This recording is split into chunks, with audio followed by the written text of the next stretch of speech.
Hi Soapy friends, I'm Kendra. Welcome to Wet Soap Wednesday. Today we are making soap. Yay, wet soap on a Wet Soap Wednesday. And we are going to have super fun with some Kaleidoscope pull-through soap. For those of you that don't know what this is, although I think most of you do, we've all seen these, they're so pretty. Here's some photos. These are all from Chas over at Wild Plantanica. She's the one that sent me this awesome little set we're going to be using. And the idea here is to pour some soap down into a column and then pull a disc up through. I remember when we were, we as the soaping community were first exploring with screens and other pull-throughs. So this is a lot of fun. I hope you have a lot of fun with me as well. Let's see, we had a shout out from Oklahoma. Hi, Rebecca. Glad you could join us. Hi, Donna. Hi, Carolyn. Hello, everyone. Hi, Kathy. I'm glad you all could join in. So I asked you a couple days ago on a quick little short, little reel, live, whatever Facebook's calling them now, which disc we should use. And these are the discs that Chas recently sent me. There were these three plus the winner. So we're going to be using this disc today. And when I was putting everything together, I was getting out my handy electrical tape. And look what I realized. One, I found my other discs that I thought I had lost in the move. So I have more of these, and we'll have to play with all of these. We have so many kaleidoscopes in store for us over the next bit. But check this out. The little container your electrical tape comes in, guess what it's a perfect fit for? I'm not going to lose my discs again. I thought that was awesome. Real quick though, see how these discs are white? They come brown though. Now I hope you all realize this. You need to peel the brown part off. So the brown ones are the ones I haven't used yet. I have a couple others. I found it a wee bit difficult to peel off with my fingers as I'm sitting here trying to do it. So what I did was I got just a utility knife and kind of pushed it up under here to get things going. I guess I could have had one with me. Once I did that, all of this backing paper pulls right off.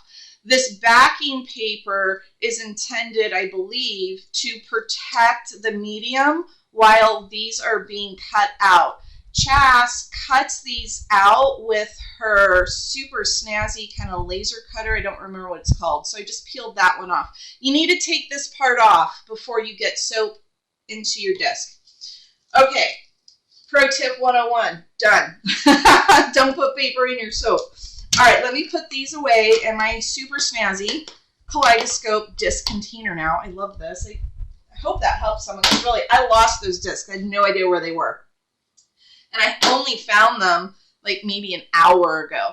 I also found out that in the Design Mania edition next month of the Soap Mag, there's going to be a Kaleidoscope pull-through tutorial, and I do believe that's a contest as well where you can win fun stuff. So this was pretty timely. And I think that Kaleidoscope is also going to be in the Soap Club Challenge, but I don't remember. So this came out timely. I mean, when I came up with the idea of doing this on a live, I was just hanging out on Facebook, like I do too much. And I saw Chas testing out some new discs, and that reminded me that I didn't have a new little stainless steel rod here. This rod is, you can just get these, Chas sells them, that's where I got mine from. But I think you can get them at the hardware store. I didn't know what size. You want to make sure they're all stainless steel. But on this one, and that's how it comes apart. You see that little hole there? A lot of these other sets, they use a bigger rod and it goes to the middle of the disc. So you have a rod sticking up from your pipe and it wobbles around. The ones that Chas makes, she put them on the side so we don't have that issue anymore. This is the first time I'm going to be soaping with this setup. I've done the Kaleidoscope before, but it's been many, many, many years. So at least, see, I've been here. See, it was in Denver. I mean, it might have been 2018, 2019. Yeah, been a while. So let's hope all goes well. Let me go ahead and flip you over here so you can look down with me, and I'll go over a little more of my setup. So this is the pipe I'm using. I think it's 11.5 inches. I have a 12-inch pull rod. That's just popping down there. What I did with, oh, I just poked a hole in the bottom. Huh. Let me take this off then. Well, now you can see how I take those off. Okay, this is my bottom pipe. I dropped this down all excited and ended up popping a hole in my freezer paper. This is how I normally line these pipes, is just some freezer paper at the bottom. But I guess I need to change that up since I have a little rod here now. Let's put some cling wrap on there.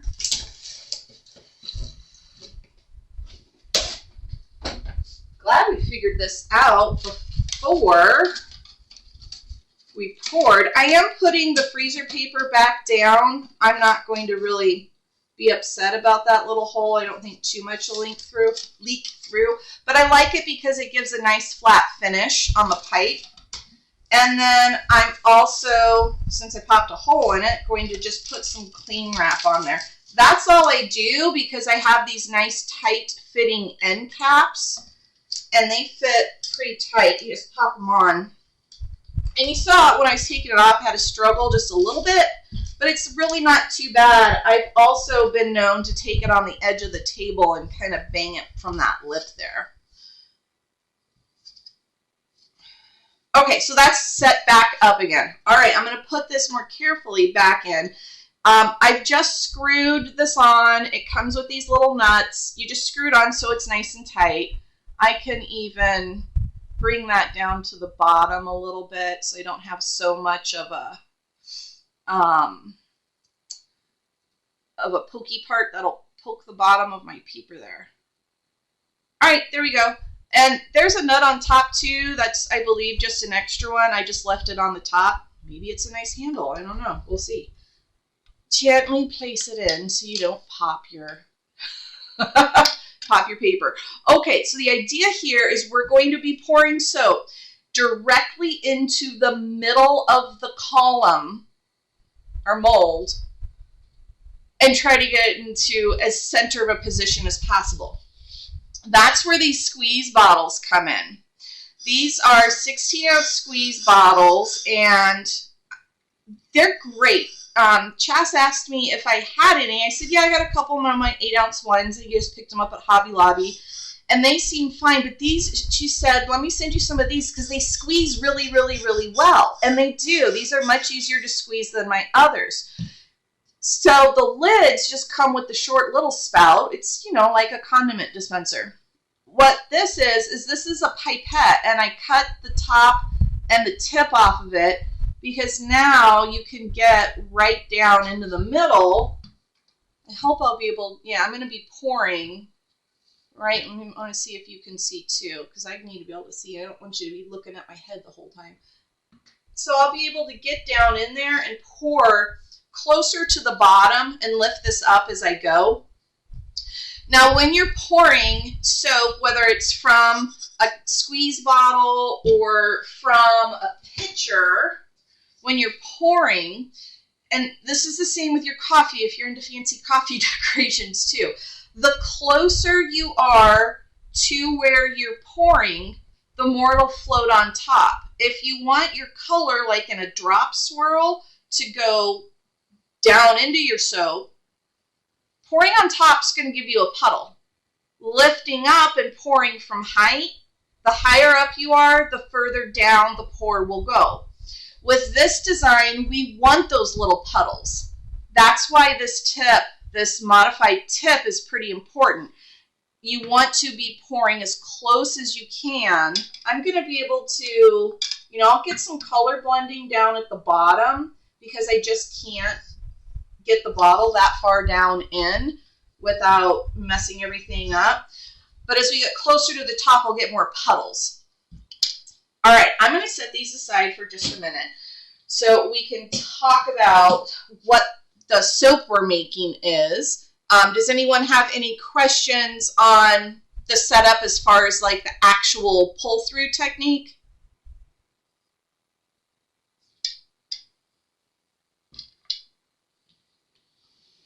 I'm calling that. Hi, Angelique. Thanks for joining in. I'll call that no on the questions. I have here my go-to vegan palm-free soap recipe. This is up on the website if you want to know what's all in there as far as my percentage. It's just olive oil, coconut butter, coconut oil, olive, coconut, and sunflower seed oil. So I already have this. I did warm it up. Then these are our colorants. An unintended colorant are my essential oils. These have been soaking in clay. I did set this up last night when I set up my lye solution and measured all my oils out. So it's been soaking for quite a while. And we're going to go ahead and just pour this on into our base oils right now because everything's going to be scented. And you saw that nice green color. I mean, it had orange, lots heavy on the orange essential oil, but there's also some rosemary, a tiny bit of eucalyptus and spearmint in there.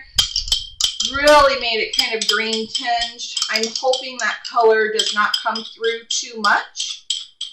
I don't think it will, but you never know. This is just kind of a blend of essential oils. I was just playing around with some sniff testing and said, oh, a little bit of that, a little bit of this. Okay, let's put that aside.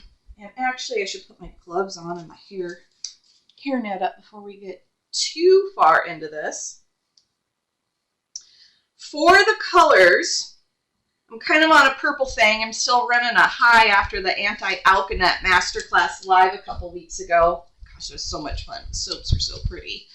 Oh my goodness. So we're going to do a little bit more purple.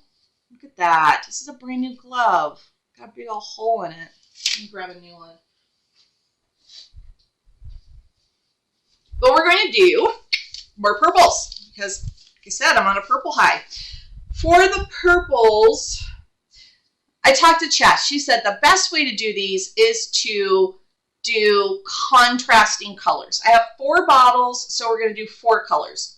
The first color is going to be uncolored. It is just going to be it's just going to be the soap base. Someone just asked, is the stick going to bother the design? If the stick was in the middle, it would. The way Chas set these up and started putting the stick on the side of the rod, no, it won't bother the design. I hope that answered that. All right, so we have our white soap, or uncolored. It will have a bit of a kind of creamy color. It's not a pure, shocking white. Then we're going to use some indigo. This is an indigo decoction, and I'm going to just stain a little bit of it here so you can see that's blue, very inky black blue for one color. Another color we're going to use, this will come out pink. This is madder root. I've already set up my slurry on this one. All of my tips, tricks, and how-tos for all of my colorants are up on all the various tutorials up on the website, as well as in the book, The Natural Soap Color Palette, digital edition on the website. The print version is still available up on Amazon. Those links are all below too. And then we have purple. Now, this purple is an anti-alkent. It's not the original anti-alkent. That is so much fun to say. It's indigo and madder root. I'm basically blending those 2 colors to get Let's see if it looks purple yet. Looking very, very black. It's very dark because it's so concentrated. This is just madder root and indigo, so a blend of these two colors. All right, hopefully that will give us enough contrast to be able to see all the colors in our design. Sorry, just getting some things out of the way as we go through this. So now that we've discussed all of the colors, all of the basics of the technique, let's get the soap started up. Just checking for any more comments. Okay, no more questions for now. I will check again in a bit as we kind of go through this. Just going to make sure those are nice and out of my way so I don't spill anything. This is my lye solution. It's my standard 1-to-1. This is room temperature. I told myself I would do measurements for you. These are warm. These are warm, about 120, maybe a smidge too warm, but probably not a smidge too warm for some recipes. That's not too warm for this one. This is a pretty slow-moving recipe, which is why I warmed it up so we wouldn't be sitting around waiting for an hour for soap to set up, since we're live here. Okay, just adding the sodium hydroxide solution. So the idea here is I'm making a full batch of soap and then I'm going to split it. I've already done all of my math, setting this aside. And if you have questions or need help with the math, this is the same thing that I do in the multicolored batch splitting tutorial. So I'm just bringing this up to an emulsion. Do you see that color change? I got green in there. If you go back a few weeks or up on the YouTube channel, I explain that that's my olive oil. It's been very green this season. And it does set up nice and white by the time it's cured. Not seeing too much discoloration from that essential oil. This is a pretty small amount. I think I'm only at 1.5% total essential oil in my batch here. So hopefully that color won't do too much. I deliberately went low because I knew I was popping some orange in there, and orange essential oil, at 5-fold orange essential oil, really does color your soap, which can be a nice thing. I wanted the aroma without the scent, so I just went lower on it. All right, that's good. Hope I didn't overdo that. I'm taking this off. I'm going to get my scale out here and get my pictures and just start measuring off my colors. And, let me double check my math. I need 325 in each one of these. I'm actually going to go, hopefully have a little bit left over from all my rounding and put a little more in the white because it's not getting any of those other additives.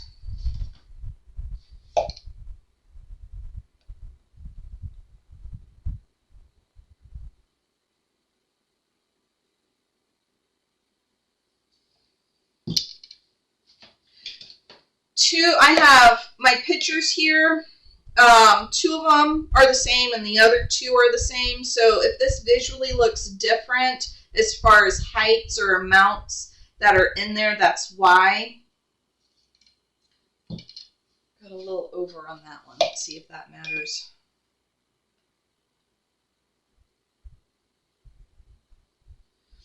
Okay, let me break this down.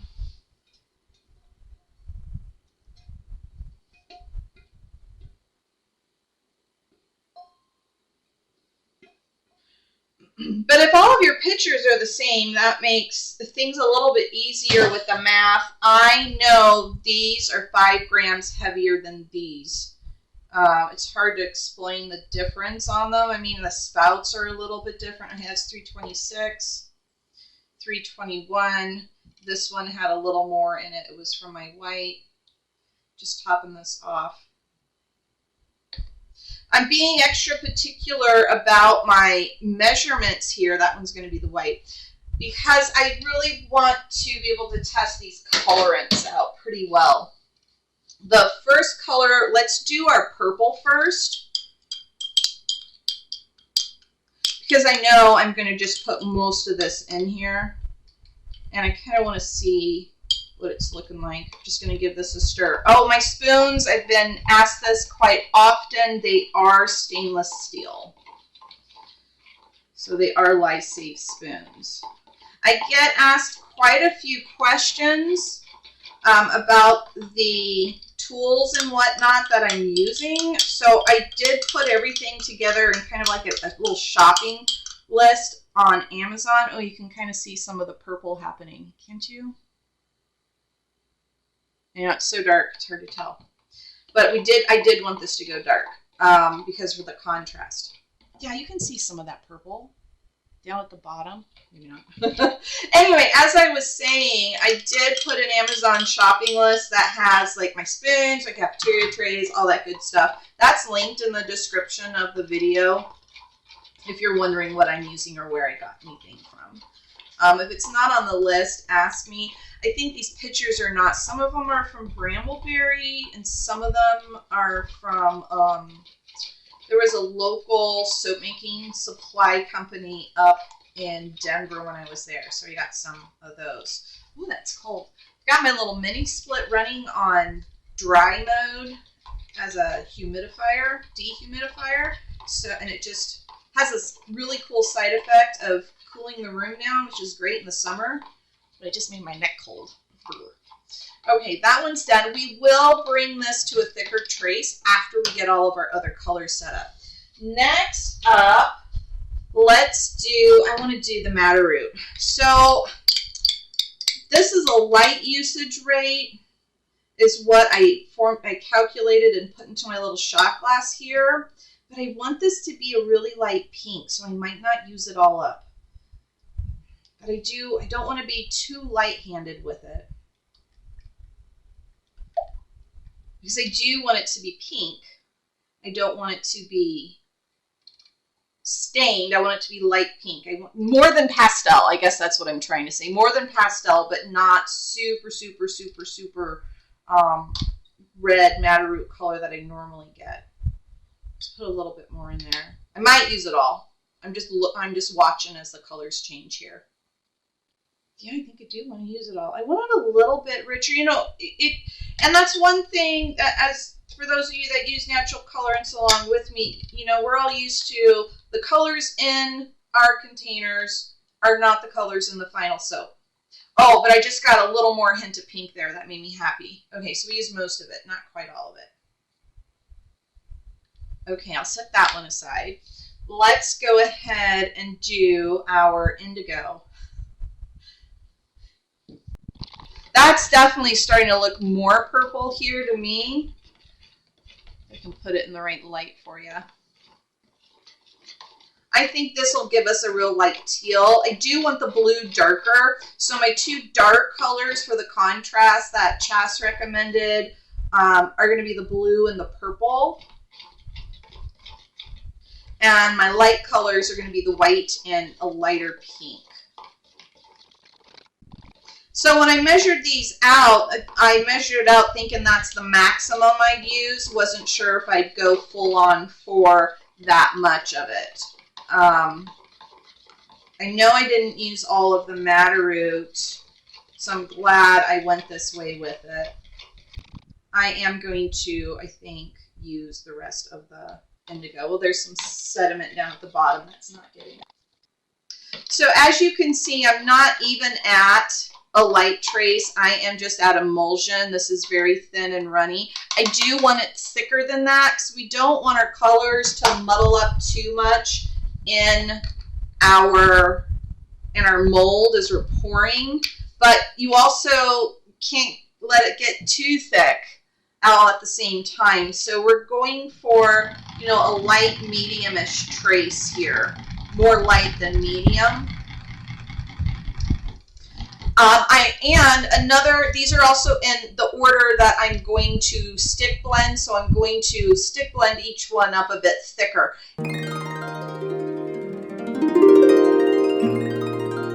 Okay, next step. We're all blended up here. Next up, we need to get everything poured into our bottles.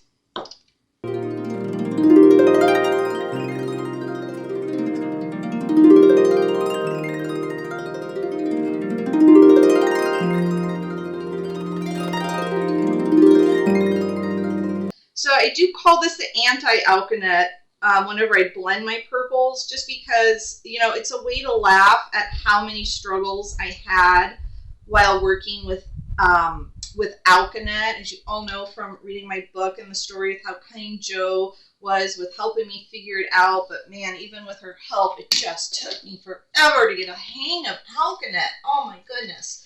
And I'm kind of glad of that because I really do like my blended purples, and I think it's, you know, I just get a wider range of purple with these blends than I can with just Alkanet.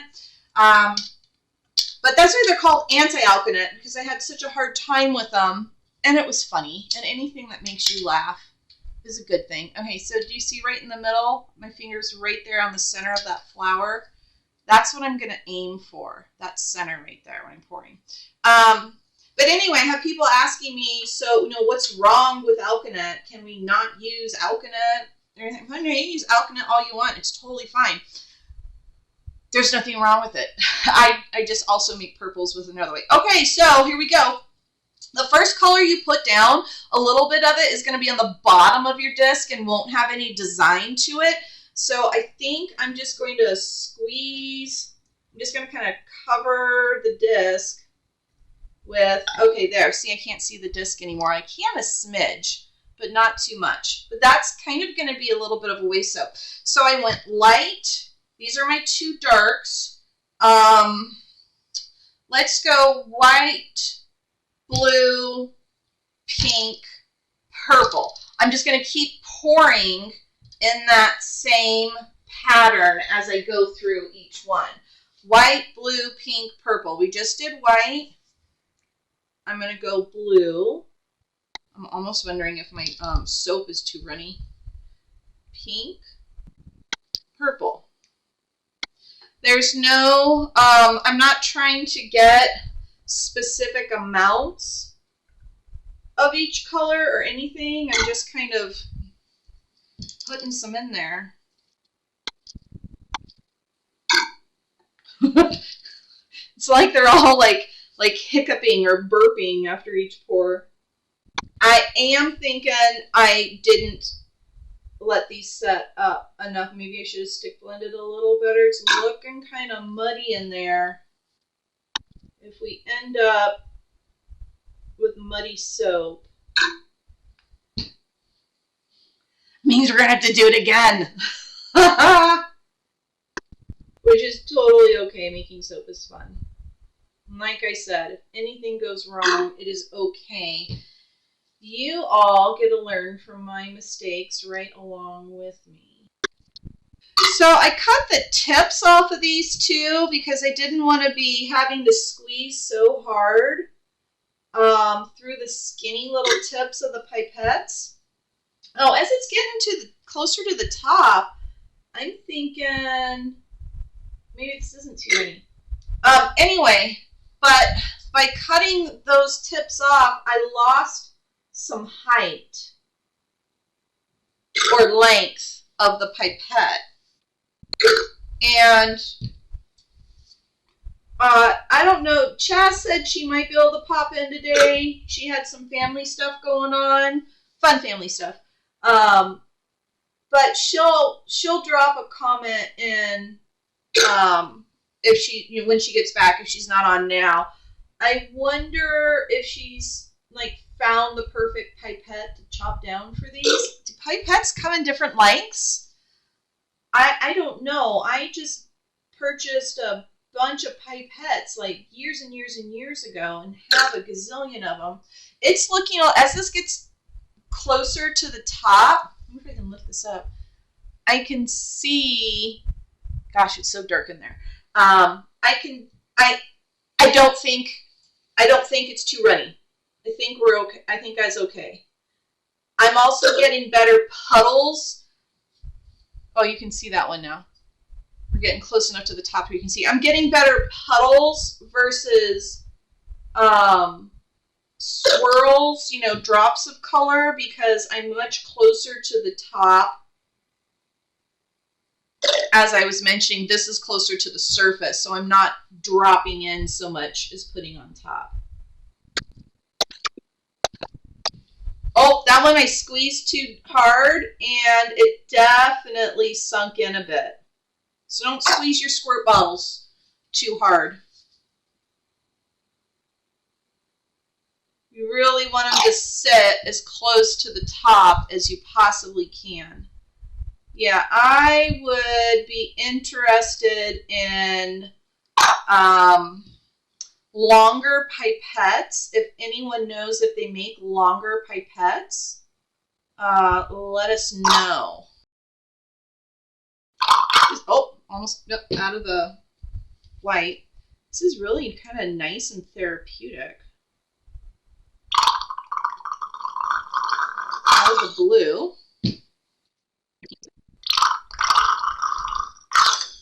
Wow, I'm running out perfectly here. Fantastic. Meaning I ran out of all of them at the same time.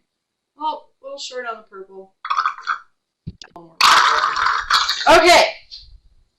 So, I think you can see that a bit better. You can see how everything's layered up in there in those little puddles. Okay. Moment of truth here. I'm looking at comments real quick. Do the nozzles disconnect from the bottles? Beryl, I'll take one apart from you. Kathy said, where can I get the bottles that are easy to squeeze? And I got them from Chas. These are pipettes. I will go grab one after we pull this out. And what about something like a cocktail straw? Yeah, Shelly. I mean, I want it thick. That's interesting. Okay, so our disc is at the bottom. We've layered all of our soap.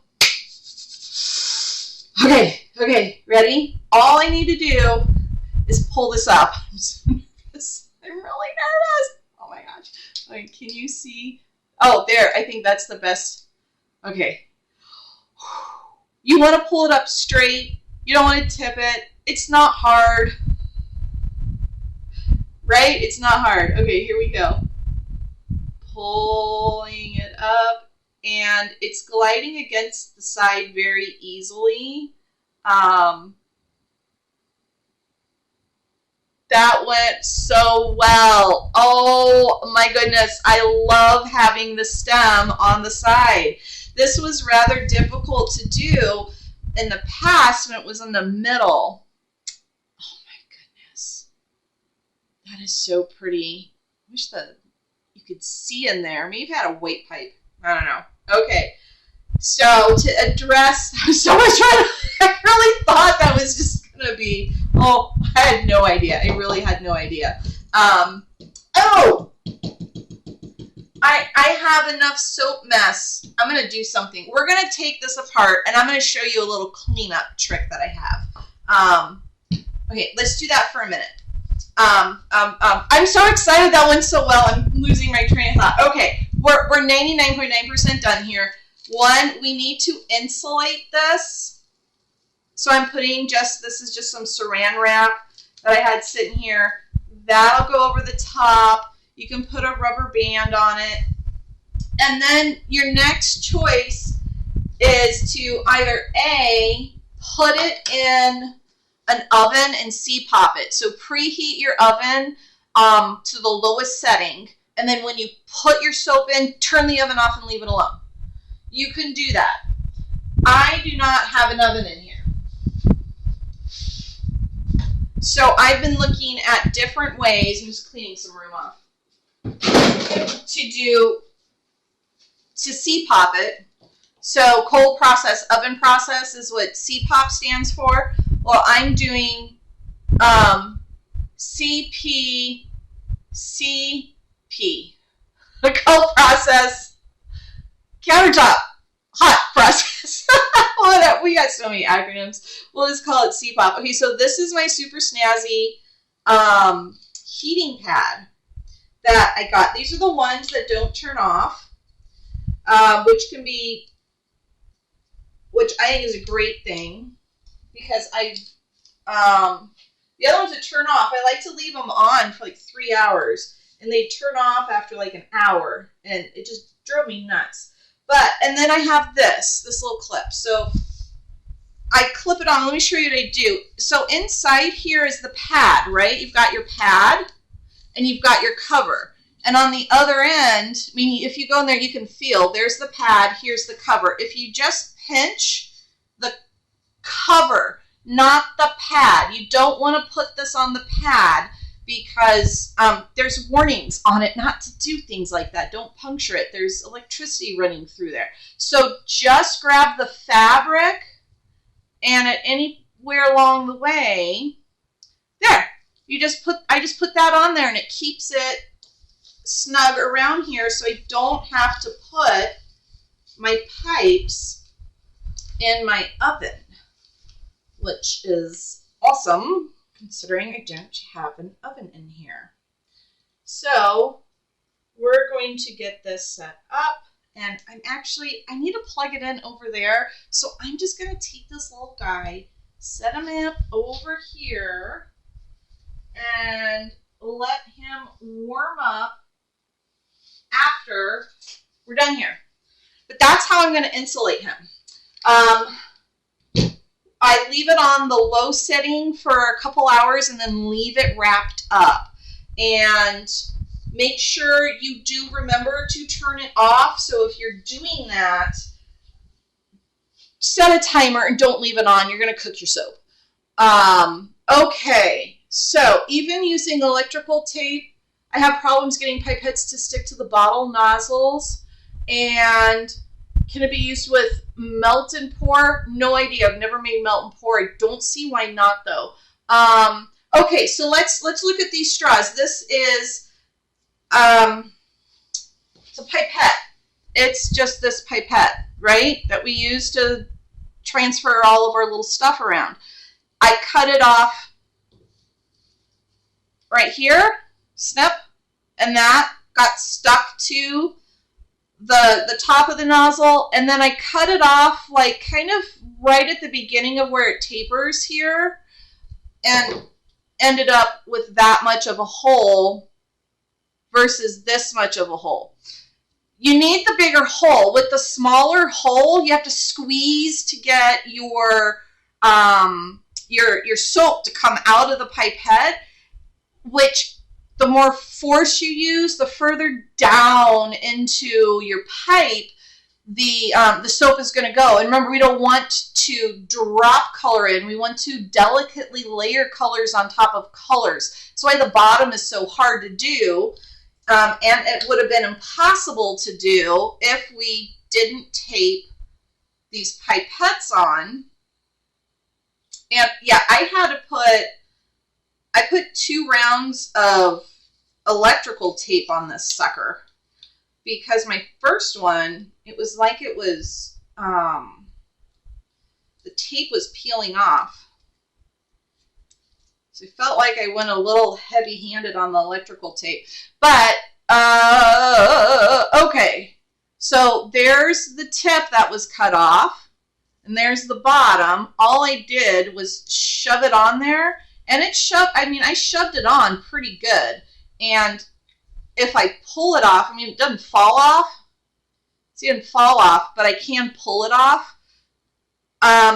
Make sure everything's clean and dry. You don't have any oil. If it was oily, wash it off and then spritz it with isopropyl alcohol. Kind of help get some of that residue off, and then let them dry, just because the tape doesn't like to stick to wet stuff.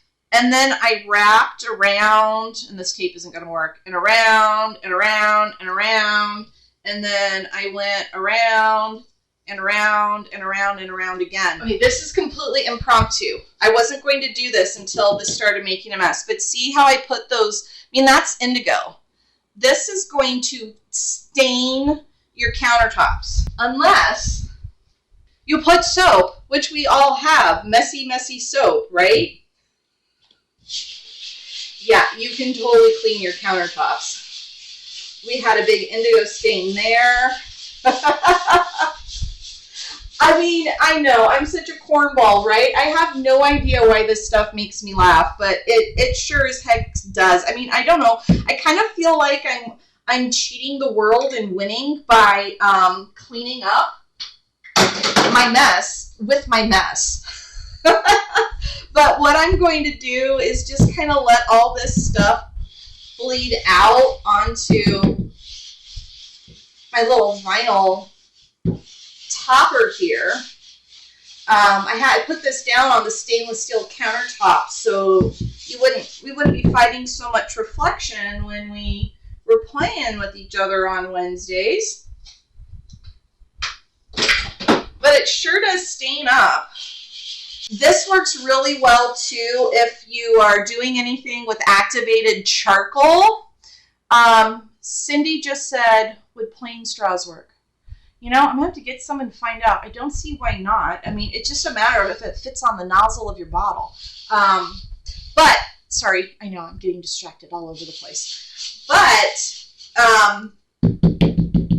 you know when you're using activated charcoal and then you spill, because we all do. We all make a mess with charcoal, right? And now you have black little specks forever inside every single little nook and cranny of your countertop, and it never wants to go away. And then one day you're washing and you realize, oh, it finally went away. It's only been a year and a half or whatever it's been. You can just do this. Just take whatever leftover soap mesh you have and just kind of scrub it around on in there. And there, I'm going to let this set up for a little bit and then wipe it off. You know why? Because it's soap. And since it is a higher pH right now, it's not saponified, it's still working, it's going to munch up all those color stains I just made and clean my counter so nicely for me. And I just saw Chas just log in and pop in. Hi, Chaz. We had so much fun. Oh my goodness. It was super fun. I even think I was successful. I don't think I messed anything up. I was so excited, so nervous that I was going to. We had lots of questions for you, Chaz, so please read the chat as you're, or just answer into the chat as you're watching on the replay. We had questions about the bottles. We had questions about longer pipettes. I do think my pipettes were a bit short, and the bottom of mine is going to be a little muddier than the top. And I know there's just sometimes you just can't avoid that. But I do think if I had a longer pipette, I would have done better. So let's play with some ideas for longer pipettes. Maybe Chas just knows where. Yeah, straws. Straws. Yeah, that's what someone just said, straws. So there you go. I'll get some straws and tape some straws to my squirt bottles for next time. And we'll get longer tips so we don't have a muddy bottom. Super fun Wet Soap Wednesday. Yay! Thank you so much, Chas, for I guess sponsoring Wet Soap Wednesday today, which just kind of organically happened. Get some of her groovy toys. She is a Soapy friend, and we all love to support each other. So if you're going to be getting any Kaleidoscope discs, so check the ones out from Wild Plantanica. Chas is awesome. Thank you so much. And if you want to know more about how I make purple without Alkanet, or how I use any of the botanicals to make any of the colors in any of these lives, go check out my website, soapyfriends.com. Lots of tutorials up there. And if you just need something to do while you are enjoying a glass of wine one evening and want to binge some crazy, silly, goofy soap making, go check out my YouTube channel. Until next time, Soapy friends, happy soap making. See you soon. Bye-bye.